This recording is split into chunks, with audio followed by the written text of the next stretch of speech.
Welcome back to TCU Innovates. This is TCU President Daniel Pullin, and I am excited for this edition of our podcast. We're going to talk money, which is a lot of people's favorite subject. We're going to be joined by TCU's Vice Chancellor for Finance and Administration, Bill Nunez.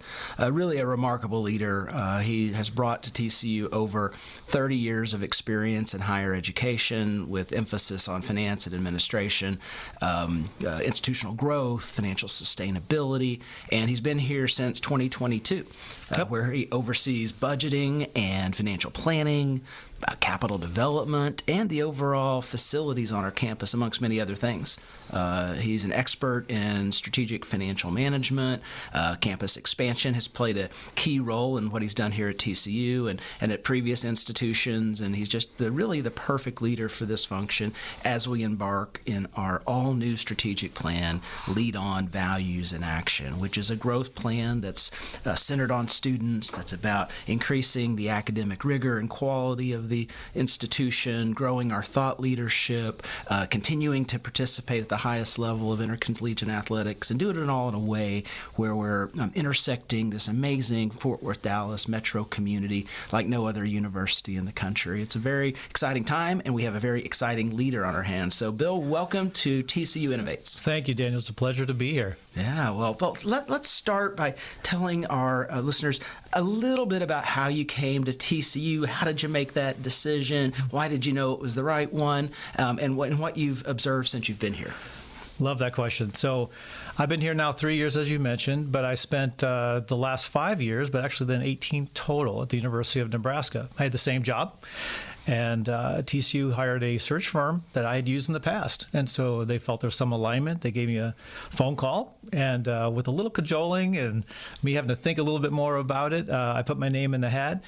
And in retrospect, best decision I have ever made in my entire life. When I came here, I met wonderful people, saw an incredible campus. I saw a culture that sometimes people question if it's authentic, and it's absolutely authentic. And best decision I ever made. There's nothing better than being a Frog.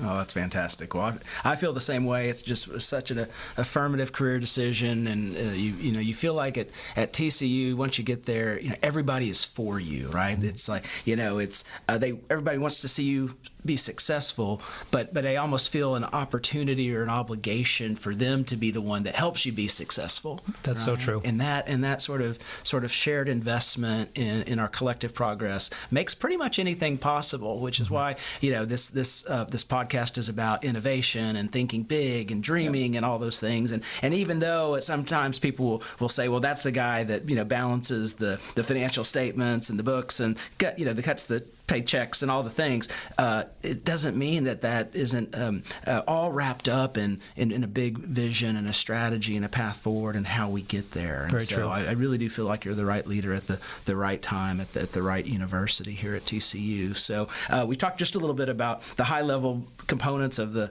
Lead On Values and Action strategic plan. Talk to us about your role in helping craft that and being one of almost 10,000 co-authors that touch the plan at some level. Walk us through that process, and then what about that plan is the most exciting to you? Oh, great question. So I see myself as the one who helps steer and lead the physical and fiscal assets of TCU. And so that is a team sport. It requires so many people with great intellect and vision to make those things happen.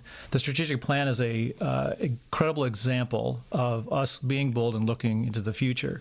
The one thing that makes plans work is resources. And sometimes we look at resources as money, but it's not just money. It's people. It's our environment. It is our built environment. It's our land. It's all these different things that we have to use in the most appropriate, most fiduciarily responsible way to enact or enable something to take place. So my role in the strategic plan was to look at both the fiscal. How are we going to fund some of these things into the future? How do we look at our existing resource pool to invest in these new priorities? I think we have 45 in total as we sit here today. But also our physical landscape. Do we have the right structures? Do we have the right buildings? Do we have an environment that is conducive for the future of TCU? And then starting to question if there's some things or some investments that need to be made. And how do we do that? Is it through our current operating budget? We have so many friends, so many people who value the TCU, the education we provide, but are just long-term fans and advocates of TCU who help invigorate these new buildings and so forth. So leveraging those two has been my major role in the strategic plan. Well, and thank you for that contribution. It's not insignificant. You look at so many of the accolades that are coming our way, by and through our values-driven campus culture and even the aesthetics of our campus. I was looking at a list recently, just in the Princeton Review alone. We have the number 12 highest quality athletics facilities in the country, the number 9 best college dorms. The university itself is the number 2 best run college in the country. We're a top 20 campus for beauty, on the grounds and the landscape and the tulips and everything that makes it come together. And then most importantly, 2 of the last 3 years, we have had the happiest students in the entire country and are always in the top 10. All amazing. So talk to us about the built environment and its role in unleashing those types of outcomes. Absolutely. Well, the strategic plan is premised on activity going forward, but it requires a environment for that to happen. When we think about campus growth, campus master plans, sometimes the default is to think about buildings. Well, it's not just about buildings. We take a lot of pride in what we say placemaking, in creating environments for students to thrive, to live, to learn, to grow as adults and future citizens and leaders in society. We have to think about how we get around. So things like mobility. We have to think about housing. How do we build and have, and we've already been named in this world, the best housing in the United States, athletic facilities, but also we're a city in a city. We have to have utilities and infrastructure that supports all this life and creative activities. And most importantly, how do we deliver the best academic experience of any university in the country? And that takes investment, time, and a lot of people thinking about how do we do the next big thing. Yeah. And a lot of those people have been, on our staff for years. I know you have an outstanding team. Talk to us about how you lead that team, how you motivate them, and how they continually deliver for TCU. Well, I have one of the best jobs in the world because I have people who are way smarter than me, who are very motivated, who do incredible work to keep this university where it is and to move it forward. So we have facilities, like you mentioned, that manages our campus planning, that manages our groundskeeping. We do custodial. But we also have utilities and the infrastructure that goes along with that. So it's divided in such a way that we leverage our resources to maximize the impact that our staff, our team have on this university.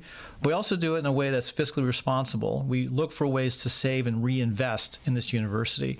One good example is how do you create a sustainable utility infrastructure? How do you save money and redirect it into our academic mission or into our value proposition here at TCU?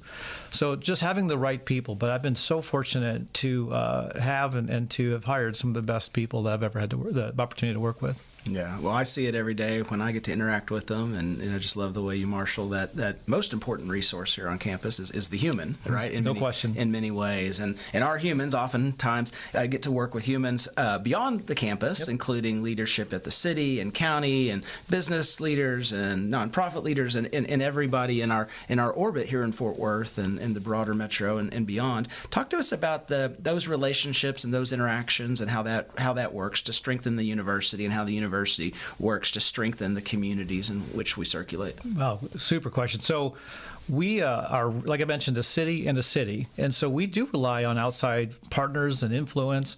The one you mentioned, I think, is really important. It's the city of Fort Worth. We tout ourselves, we claim what's true, the Everything University, and it really is leveraged by having an incredible city in which to live and thrive.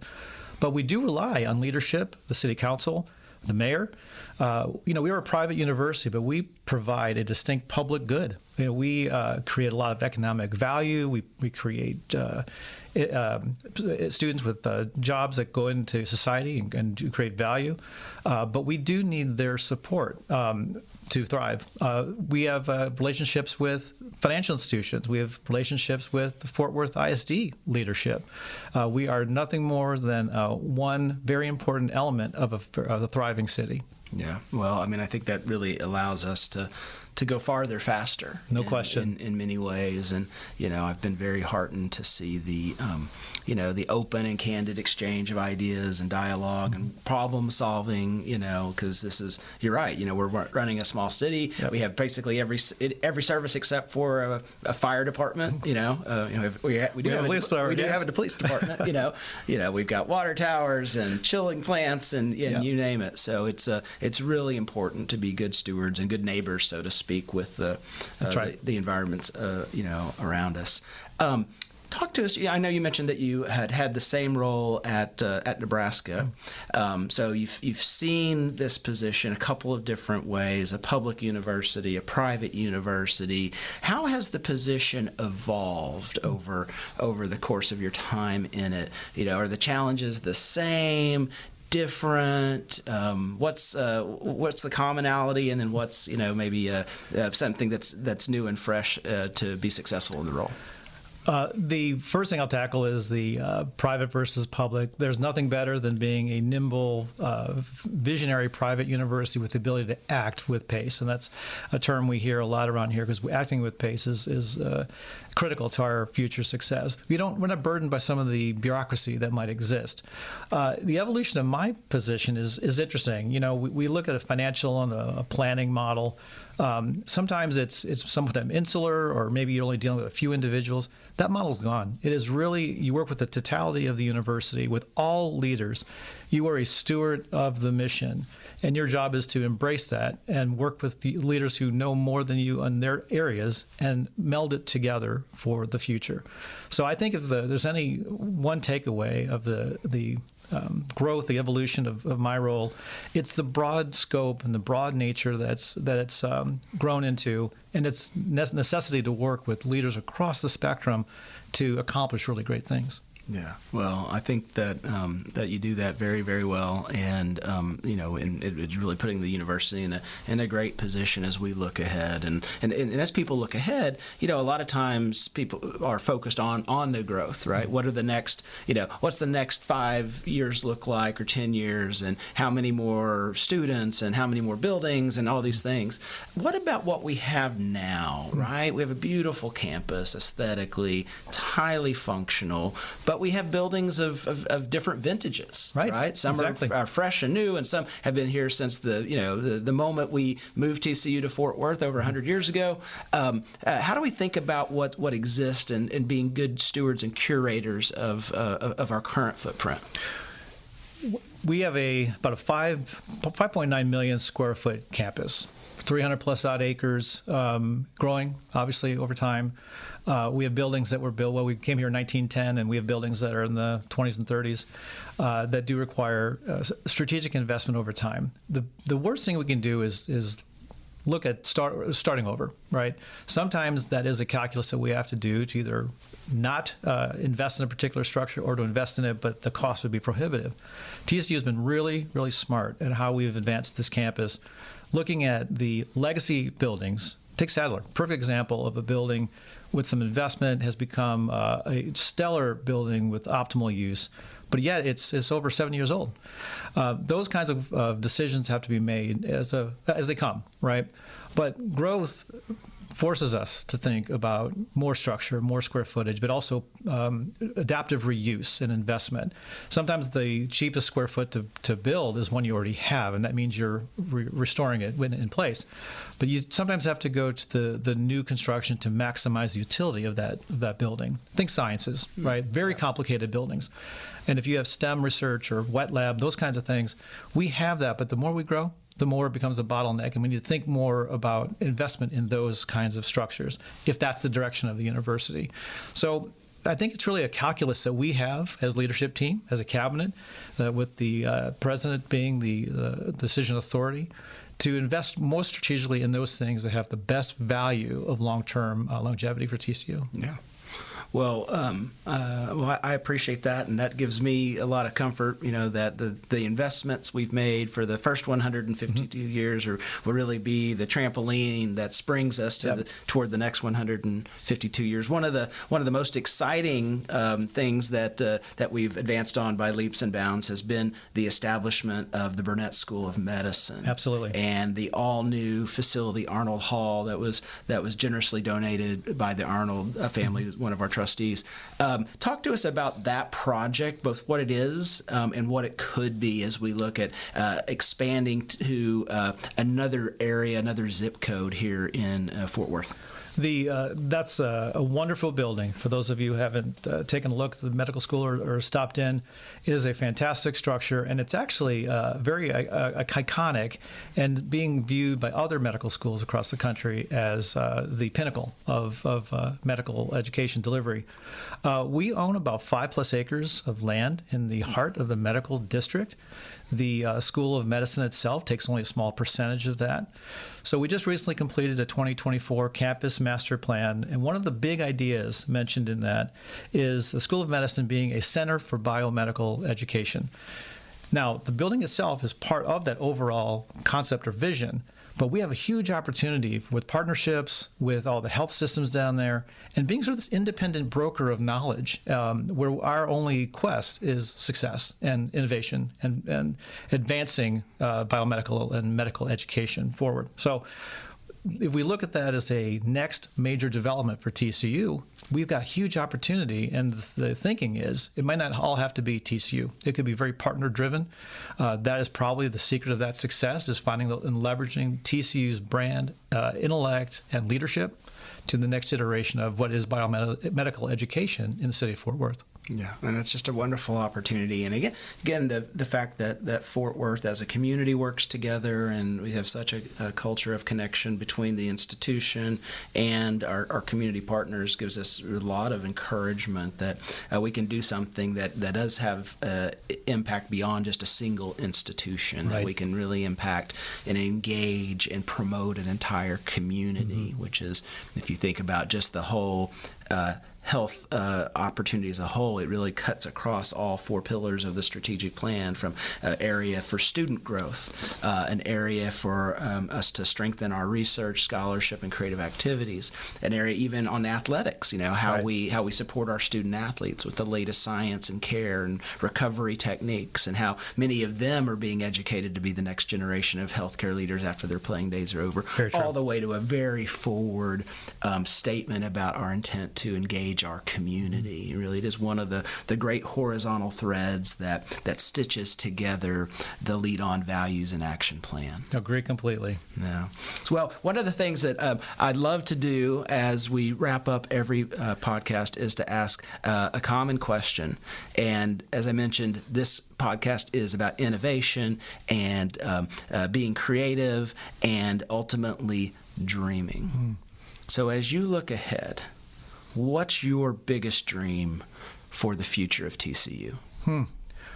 Well, probably a little too ethereal, but my first thought here is that what we have at TCU is really special. It's unique. This culture, from where I've come from, I've been in 2 universities. This is different. It's very unique, very special to our students and our faculty, staff, and friends. I would love to see, my dream would be that we have the ability to share this experience with many more people into the future as we grow. That's one. I would love to see our strategic plan come to fruition in 10 years. I'd love to see some of those major themes that have been articulated come to fruition and elevate TCU even higher. So that third one would be our academic distinction becoming more and more pronounced over time. But the biggest dream is, to me, we don't lose that very special sense of place that we have here at TCU, the thing that draws everybody here and keeps people here over a long period of time, and that makes our students have this feeling that TCU was the best experience they've ever had. Yeah. Well, I think that all of that is possible, and dreams can come true and will come true if we fuel it with the right momentum and the right resources, right? And thank you for being so creative in acquiring resources and deploying resources in such a strategic way that allows us to maximize the opportunity for as many people as possible to be Horned Frogs and to be the leaders that we need, not just as alumni and brand ambassadors, but really the well-educated citizen leaders we need to advance the communities we serve. What you do is a big part of all of that, and I just want to end by saying thank you. Thank you. It's a real joy to be here. Well, excellent. Well, it's a joy to spend some time with you. Thanks, everybody, for listening in. I'm looking forward to our next edition before too long. Until then, go Frogs.